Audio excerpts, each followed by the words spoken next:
This is always my least favorite part of any build, but with the technique I used this time around, it was pretty easy and pretty painless.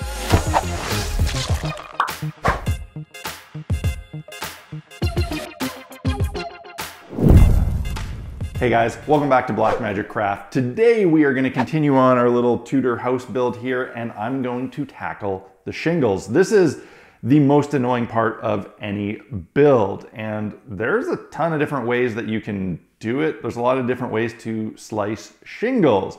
I'm not going to show them all to you. I'm just going to show you this one because it's a really good method, and of all the ones I've tried, this is by far the most efficient, least annoying, and actually maybe one of the nicest looking. So we're just gonna focus on that one. I do wanna point out a few things to keep in mind when deciding on your technique, however. There's two main materials you can use for shingles, two really good candidates. That's cardstock from things like cereal boxes and XPS foam, and both have their advantages and disadvantages. With the cardstock, there's actually a lot of advantages. The material is super durable. It's not gonna rip or break or tear, so if you have rambunctious players, you're making things for a club, the cardstock is going to be infinitely more durable than foam shingles. You also don't need any special tools or equipment to make them, just a blade and a straight edge, or even just scissors. They're pretty easy to do and they look pretty decent. The downside to cardstock shingles, and the thing that turns me off from them on some builds, is that you can't apply texture to them. You cannot do wood grain, so if you're trying to do something that looks like a cedar shake shingle, cardstock's not gonna be a very good option. But if you want something that looks like a slate shingle or an asphalt or whatever, it's a fantastic option, and I've done it on many different buildings. With foam, the disadvantages are many. For one, they're really fragile. Along the edge, the overhang here, this is soft and fragile, and if it gets bumped or pulled the wrong way, it will break. So for club use or kids, not really the best. The other disadvantage is that you do need special equipment to use foam effectively for shingles. There's no way you're gonna do this without a hot wire. Well, you can, but it's a real pain. It's not ideal for everyone. But the big advantage is that you can texture it really well to look like wood. You can do the wire brush technique on it and it looks amazing. So if you're after a wood shake shingle, foam is really the best candidate. The other thing to consider is the two methods of approach. Do you make a bunch of individual shingles and put them on one by one, or do you make strips somehow and apply those strips? Again, advantages and disadvantages to each. They're both good in their own respects. I prefer doing strips if possible because it's usually more efficient. If you can come up with a way to make strips look as good as individual ones, then good to go. On a small building, I might do individual ones, like on my hag's hut, I did individual ones, but on a big building, strips, in my opinion, are the way to go.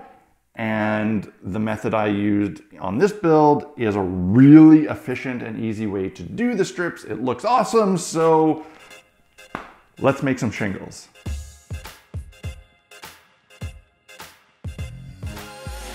My idea here was to limit the number of steps involved and the amount of menial repetition. I started with a strip of 1/2" XPS foam that I cut with my Olfa blade. I didn't worry about it not having a straight edge. I knew that I wanted these to look like wood shake shingles and that I'd be adding wood grain to them later, so I took note of the direction of the grain in the foam, because when you texture across the grain, it can rip and tear the material. Using my Olfa knife, I cut the divisions between the shingles. Then using a smaller X-Acto blade, I started cutting each segment to a different length and angle. This proved to be a lot more difficult than I thought, and my strip actually ended up breaking in a few spots, but mostly I wasn't happy with how thin the kerf from the knife was, so I decided to restart the process.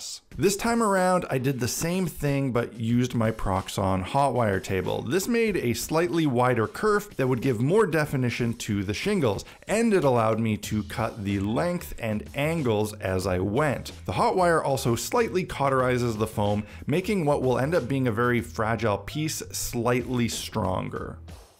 Once the master strip was created, it was just a matter of adding wood grain and slicing into thin strips. Order of operation is really important here. If you first cut the thin strip, then add the wood grain, the wire brush can easily rip and destroy the strips. Instead, I would add the wire brush wood grain to the master strip first, then run the piece through the hot wire and cut my thin sliver. Then more wire brush on the master, then rip the sliver, rinse, repeat, rinse, repeat. While doing this is a bit tedious, it is by far the least annoying and most efficient method I've done yet. And trust me, I've done this a lot of different ways.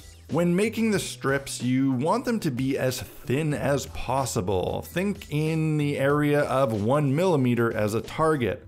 With a bunch of these strips cut, I could finally start the more fun part of the process, actually applying them to the building. For this, I use Fast Grab tacky glue. It's a bit thick and difficult to squeeze out of the bottle, but it holds the foam quickly, it makes the overall roof sturdier once it's dry, and unlike hot glue, it won't give me a bunch of annoying wisps to clean up after. You want each row of shingles to be offset by about half a shingle so that you don't have continuous lines running up the whole length of the roof.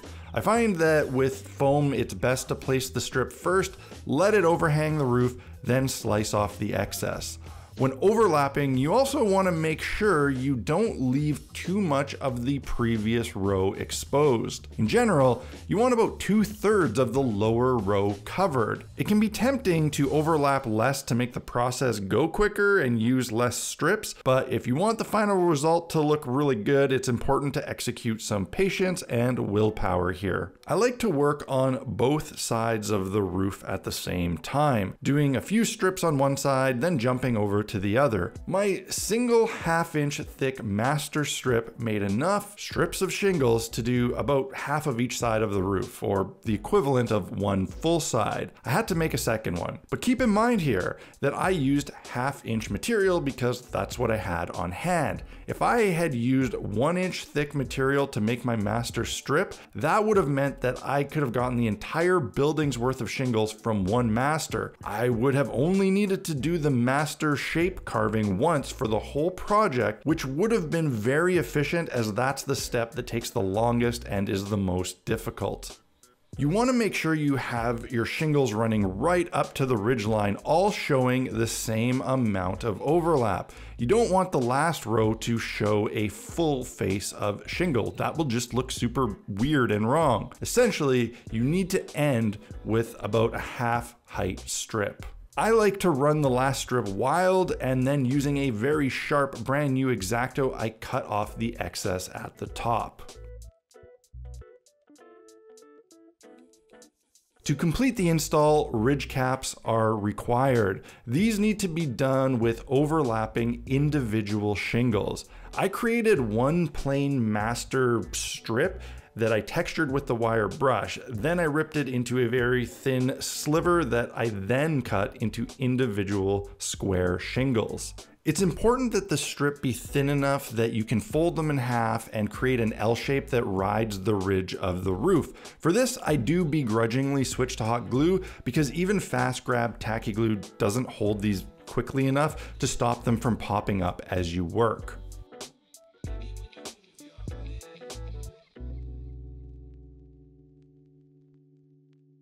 I could stop at this point, but there's one thing I like to do to make the piece look complete. Even with thin shingles, I find that the way the roof looks from straight on to be kind of sloppy. I don't like seeing the layers of material. You could leave this, but I prefer to put on a fascia board to complete the look. For this, I just rip thin strips of foam, textured with the wood grain, and use hot glue to attach. With thin material and hot glue, it's really easy to follow the curvature of the roof.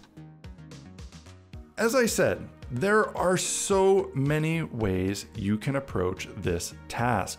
But having done it many times with several different techniques and orders of operations, I'm confident in saying this is my preferred method, at least when doing wood shingles from foam. Again, like I said, cardstock is an excellent option if you aren't set on having wood grain. There you go, one whole roof complete. This was really painless this time around. I think I did the entire process start to finish in under 2 hours, so put on a movie and bang out a roof. I hope you found this video helpful and informative. If you did, please hit that like button and let me know in the comment section below. If you have a preferred method that you really love, feel free to put it in the comments section. Let me know what your favorite process is. If you want to pick up any tools or supplies for yourself to get started in the hobby, you don't have a Proxxon hot wire table yet and you finally want to grab one so you can do stuff like this, head over to blackmagiccraft.ca. There I have my essential equipment page and I list all of the things that I use and recommend and why I use them so that you know you're buying the right stuff. Also, those links are Amazon affiliate links. So when you buy through them, you pay your normal price, but I get a small commission, and that commission helps fund videos like this one. The other way these videos are paid for is through Patreon. It's the support from people on Patreon that makes it possible for me to make these crafting videos every single Friday for the community for free for you guys to watch. If you get a lot of value out of these videos that I make, please consider joining up and supporting on Patreon. I'd love to have you as the newest member of the Blackmagic Craft Fellowship. That's it for this one, guys. I still need to paint this thing, so that's likely what we're gonna do next Friday. Cheers, have a great weekend, everyone. See you next Tuesday for Reviews Day. Peace.